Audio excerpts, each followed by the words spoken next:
Well, there's always something to be upset about in this American strife, and right now, among many other things, we have the matter of the $400 million palatial sky yacht that the state of Qatar is gifting President Trump simply because they think he's been a good boy and deserves a present, and totally not for any kind of bribery or espionage reasons whatsoever. It's weird why would you even think that? Why would you bring, no, come on. I mean, I'm not surprised that Trump would really want this jet. I mean, considering who built it, you just know it is the exact type of tacky ass fancy that he loves. Whenever he toured it, they were probably like, and over here you can see a custom oil painting of a Liger driving a Bugatti, and he just knew that he had to have it, you know. But not everybody's on board with this. Even some prominent MAGA voices have said that Trump should not accept this gift. But regardless of who's saying it, Trump ain't hearing it. He's like, well, what do they expect me to pay for it? Like some kind of broke loser? It's like, actually, sir, they think you shouldn't take it at all. You know, that way you don't like owe Qatar a favor or anything. Owe them a favor? Everybody knows I don't pay what I owe. Fair enough, but there's also the concern it could be compromised, sir, that Qatar could like listen to you discussing classified information. All they got to do is ask. I'll just have Pete send them the signal link. It's not a big deal. That's not what I meant. The main thing is it appears to be a pretty direct violation of the Constitution. The Constitution, we still haven't gotten rid of that thing? How many times do I have to say it? Right, so obviously Trump doesn't see what the big deal is here, but still his legal team put together a very dubious justification for this. Yeah, they said this is fine, you know, because the plane is not a gift for Trump personally. It's, you know, it's more like a gift for America. Yeah, see, it's basically like the French giving us the Statue of Liberty, you know, only if, rather than being an enduring symbol of our most precious values publicly open for the appreciation of all, the Statue of Liberty was instead a flying avatar of distasteful opulence, dedicated to the sole purpose of providing an infantile despot with a gold-plated sanctuary 30,000 feet removed from the malign subjects of his crumbling empire. You know, basically the same thing. This whole deal is made even more egregious by the let them eat cake approach to messaging Trump has had lately with all his tariff talk, telling Americans they're going to need to do without for their own good, while he gleefully flaunts a brand new $500 million air limousine. He's just like, listen, guys, look, do your kids really need Christmas presents next year? Of course not. Okay, look, they're going to be too busy working in the mines to appreciate them anyway, you know. Oh, also, did I tell you guys that the toilet on my new Superjet has a poop laser that eradicates odor particles? Yeah, I don't even have to smell my own shit anymore. How cool is that? All right, well, fuck you and your kids. Bye. And he just jets off into the sunset. It's a damn shame.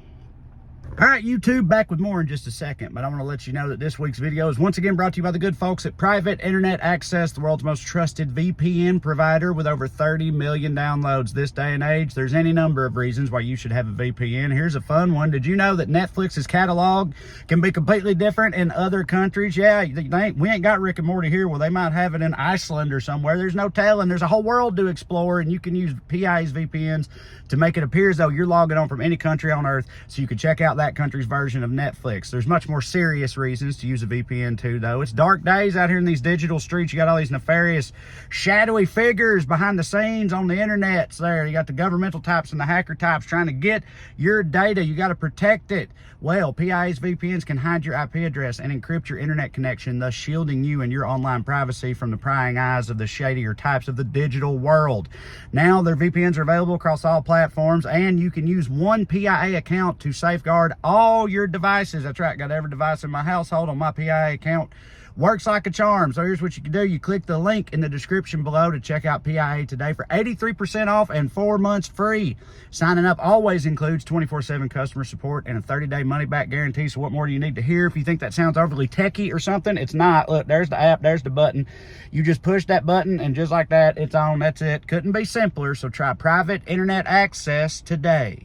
All right, YouTube, and we're back. You know, to be fair to Trump on the whole tariff talk thing, I guess he did execute a landmark new trade deal with China this week. The White House been really shaking their own hands, jerking their own selves off over this trade deal they made with China, which, as far as I could tell, what it amounts to is both countries have agreed to back off the most extreme tariffs they had planned, the retaliatory ones, and just go with just the lower regular tariffs that they started with for at least the next 90 days, right?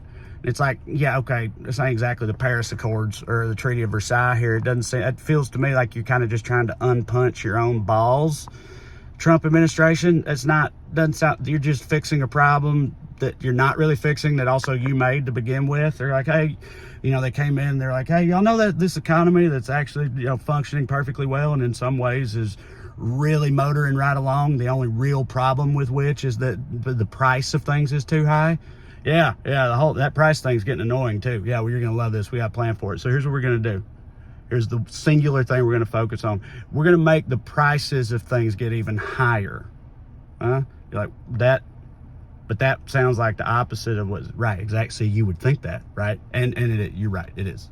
And then months later, they're like, hey, you know how we were gonna do that even harder? Gonna make things even more expensive? Well, great. Guess what? We're not gonna do that anymore. We're still gonna make things more expensive. Don't misunderstand. Things will still be more expensive. I just mean that, like, we're not gonna make them the crazy amount more expensive that we were gonna do before. It's like, well, why were you gonna do that to begin with? Just shit talking reasons. Just stuff you wouldn't understand it. Don't worry about it. We got this totally under control. So yeah, we'll see how all that goes, how long it holds up, or what it all amounts to. But that's not the only thing going on, not the only deals they're brokering in Trump world. I saw the Department of State, the official Twitter account of the State Department, tweeted a nice little heartwarming video they made of them welcoming some new immigrants to our shores. Isn't that nice? Embodying one of our principles, bring us your huddled masses, right? They sent a private plane, chartered a plane to pick these people up, and they brought them over here, and they said, welcome to America. They gave them flags and flowers. They said, you're going to make great citizens. We're glad to have you. Can't wait to have you contribute. And oh, by the way, everybody here is white, right? And of course, like, well, yeah, they wouldn't have let us on the plane otherwise. But yes, they were South African immigrants. And here's the thing I want to make it very clear. I don't know anything about these particular immigrants from white South Africans.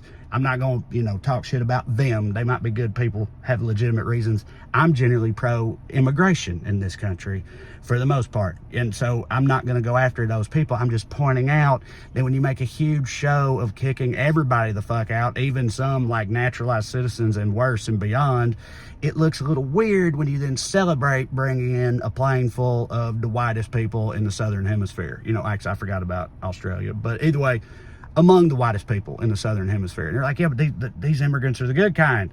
Like, what, you mean white? No. Why you gotta bring race into everything? No, I just mean that, they're like, they speak English. They're clean. They're educated.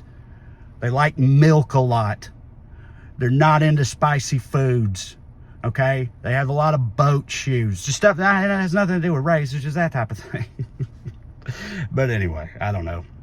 Everything's upside down. It's bizarro world indeed, baby. It's time to just buckle up and keep your head down as we hurtle forward into the abyss. All right. Thanks for watching. As always, I'll put some things up here. This is my comedy special, Trash Daddy. If you haven't watched it, that's the newest one from a couple months ago. You should watch it. It's fun. Also, subscribe to the channel. You see all these videos and cooking videos and podcast episodes and other fun stand-up videos, other fun stuff.